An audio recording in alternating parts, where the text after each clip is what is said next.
विविध जिल्ह्यातल्या टॉप 9 बातम्यांचा आता आढावा घेऊयात. चंद्रपूरच्या ताडोबातील वाहनं धावणार बॅटरीवर. वाघांसह वन्य प्राण्यांना त्रास होऊ नये म्हणून खबरदारी घेणार. साताऱ्याच्या कराड तालुक्यामधल्या उंडाळेमधील चित्रकाराची अयोध्येमध्ये चित्र रेखाटण्यासाठी निवड. देशभरातील 20 चित्रकारांमध्ये कला शिक्षण किरण कुंभारांचंही नाव.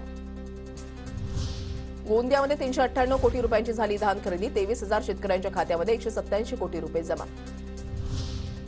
नांदेडमध्ये सोयाबीनच्या दरामध्ये मोठी घसरण. नांदेडच्या कृषी बाजारामध्ये सोयाबीनला प्रति क्विंटल केवळ 4,500 रुपये भाव. नांदेडमध्ये तळणी प्रकल्पाच्या तळ्यावर मासेमारी करू देण्याची मागणी. स्थानिक मच्छीमारांना रोजगार मिळण्याची अपेक्षा. पंढरपूर नांदेड एसटीमध्ये बिघाड झाल्यानं मध्यरात्री प्रवाशांना रस्त्यावर उतरवल्याचा धक्कादायक प्रकार. औसा इथे तब्बल 3 तास प्रवाशांचा खोळंबा. नागपूरमध्ये कोंढाळी नगर पंचायतीमधील 8 ते 10 दुकानांना मध्यरात्री आग. आगीमुळे एक चाळ जळून खाक.